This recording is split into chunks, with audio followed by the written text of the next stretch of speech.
E elas têm esse discernimento de saber tomar decisões, mas está muito claro para elas o que essa decisão vai impactar.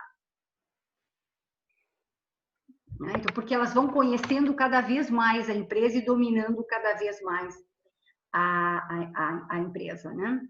Porque às vezes a gente, nesse nossa vida aí de desenvolvimento aí de projeto nas empresas, a gente percebe isso, a diferença quando uma empresa ela conta com pessoas certas, nos lugares certos, e quando ela não tem essas pessoas certas no lugar certo. Então, muitas vezes, decisões tomadas, elas não refletem de forma livre, do tipo assim, eu tomei essa decisão e eu tenho a responsabilidade pelo impacto. Nem sempre isso fica claro quando a pessoa não tem essa maturidade ou esse estilo de liderança não levam as pessoas a esse desenvolvimento. Tá? Então, aqui, quando a gente tem essa equipe, a gente consegue ter esse engajamento forte deles. A gente precisa despender menos esforço gerenciando essas pessoas, porque elas também se gerenciam, e elas desenvolvem um pensamento disciplinado, que levam a ações disciplinadas, elas não precisam desse processo pesado, burocrático. Muita gente diz assim, por que essa empresa tem tanta burocracia? Muitas vezes a empresa tem muita burocracia vamos dizer assim, pela incompetência das pessoas. Como elas não sabem fazer, elas precisam ter uma gestão totalmente junto ali para saber se as coisas estão acontecendo. Quando elas já têm mais flexibilidade e dominam aquilo que elas estão fazendo e têm responsabilidade sobre aquilo, elas conseguem fluir mais facilmente. Por exemplo, assim, se nós endereçarmos aí a realidade da gestão das empresas aí de desenvolvimento de software. Por exemplo, a aprovação dos requisitos é muito importante junto ao cliente. Que o cliente tenha participado, que ele tenha aprovado, que ele esteja acompanhando a evolução, que ele esteja acompanhando as mudanças. Então, muitas vezes, tu pode até ter um processo mais pesado que requer a aprovação do diretor, do vice-diretor, da aprovação de tantas coisas. Por quê? Para ter certeza que o cliente pediu foi entendido e o cliente entendeu que foi entendido também e todos estão alinhados nesse momento. Então, assim, quanto mais essas pessoas estiverem engajadas de ter isso claramente acordado entre todos, eu não preciso tanto engajamento de uma gestão. Porque eu sei que essa pessoa tem essa responsabilidade de garantir isso, porque ela sabe o impacto da organização, o impacto desse problema na organização.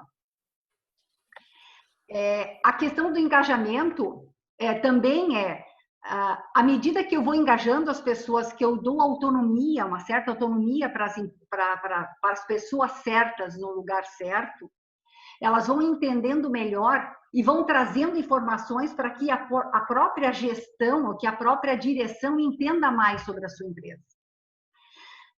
A gente vai nessa comunicação fazendo fóruns de debates, onde as pessoas debatem, onde se pergunta o que você faria, que solução nós poderíamos fazer, existem trocas de informação, vamos nos enriquecendo e vamos tirando da cabeça das pessoas e trazendo, canalizando conhecimento para a organização.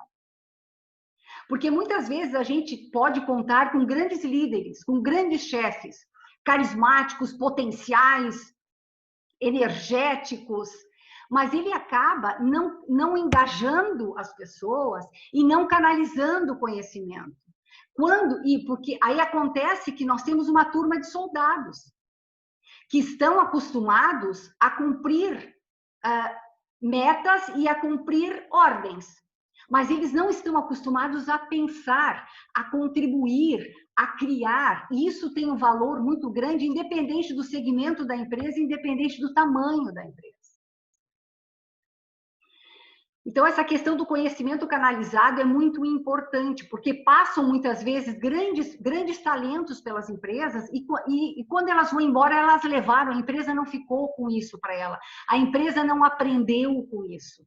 Porque nesses fóruns de que se discute e busca-se soluções para onde vamos, o que podemos fazer melhor, entra-se também nessa esfera do aprender e do desaprender. A gente aprende em conjunto. A gente desaprende ou fazia de forma diferente daquilo que estávamos fazendo. E a gente vai dominando a própria empresa, dominando no sentido assim, eu vou descobrindo quais são as competências reais da minha empresa. E se essas são as competências que, por exemplo, eu, CIO de uma empresa, quero para a minha empresa. Se eu entendo que são essas as competências que eu preciso, por exemplo, para ser uma referência no mercado, no segmento que eu atuo. Além disso, é importante que também a empresa entenda quais são as atividades de paixão de uma empresa. Por exemplo, muitas empresas, elas atuam na meritocracia igualitária, aonde existe um alinhamento forte entre os gestores e os trabalhadores operacionais. E existe um alinhamento de interesses financeiros. Quer dizer, não existe distinção entre o executivo e o trabalhador. A empresa entende se ela tem o desenvolvimento que ela tem, se ela tem o desempenho que ela tem, se ela tem a lucratividade que ela tem, é graças ao trabalhador. É ele que está botando a mão na massa e trazendo qualidade para o produto e entregando lá para o cliente. Então, em tempos difíceis, existe muitas vezes nesse tipo de empresa a redução para o executivo, mas não existe para o trabalhador. Então, algumas coisas que caracterizam o que a empresa faz, voltando lá de novo, no desenvolvimento do e-commerce, isso é uma paixão da empresa e é assim que ela se desenvolve. Outra coisa, todos começam também a olhar para o modelo econômico da empresa. É olhar para a empresa e saber onde é que está o motor econômico da empresa. O que é que dispara? O que que gera um fluxo de caixa satisfatório? Então, eu começo a ter um entendimento da minha organização muito maior do que aquele trabalho rotineiro. Eu começo a entender esse mecanismo da minha empresa, eu começo a entender as particularidades e para onde eu quero levar ela. E junto com isso, as pessoas que eu coloquei no barco estão entendendo também. Para toda empresa é importante o planejamento estratégico. Para toda empresa é importante a visão e a missão. Mas antes é importante saber que pessoas eu vou compartilhar a minha visão, a minha missão e juntos definir qual é o plano de ação que vamos fazer daqui para frente para chegarmos em resultados duradouros. Essa é a diferença. Tem muitas empresas que chegam a resultados, mas chegar a resultados e desempenhos duradouros é um pouco diferente, um pouco mais complicado. Eu preciso entender bem o que eu espero da minha organização e as pessoas que estão no mesmo barco comigo têm esse mesmo conhecimento, tá? Acho que aqui eu não estou chegando, era isso que eu queria falar. Passando para o próximo slide. Então, o que eu alcanço com tudo isso? E uma das coisas que eu acabei esquecendo lá, que eu acho bem legal e bem importante falar, quando a gente fala que a gente tem aquela obsessão pelo cliente. E a empresa precisa ter aquela obsessão, aquela paixão pelo cliente. Porque se a gente imaginar assim, quem é a propaganda da nossa empresa no mercado? É o nosso cliente. Ele é a nossa imagem no mercado. Então, por isso que um ponto importante é eu estar focado no cliente. Porque ele é que dá o sustento para a organização, né? Bom, então, quando eu tenho uma gestão integrada, eu compartilho, eu estou com pessoas que acreditam na minha missão, que acreditam na minha visão, que desenharam comigo o planejamento estratégico, que desenharam comigo o modelo de atuação, modelo de negócio. E junto comigo acompanham os resultados através de indicadores, porque eu preciso ter visibilidade. Eu preciso comunicar, eu preciso trocar as informações e todo mundo saber como estamos. E por que estamos desse jeito? Está ou não está satisfatório? Estamos ou não estamos felizes com os resultados? Estamos ou não estamos sendo eficientes?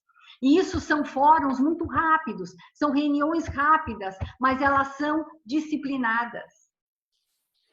Elas acontecem todos os dias, elas acontecem em períodos determinados e elas trazem informações que são consideradas e elas são usadas para a gente melhorar. Então, porque esses fóruns, essas reuniões, eles estimulam o quê? Tem informações que elas não podem ser ignoradas. E se tu não tem algumas ações, algumas ações disciplinadas, muitas informações que deveriam vir à tona e que são informações importantes, elas não vêm, elas não são trabalhadas, né? E aí, quando a gente traz essas informações, discute, vê caminhos, vê opções, a gente tem um aprendizado contínuo. A gente aprende com a própria empresa.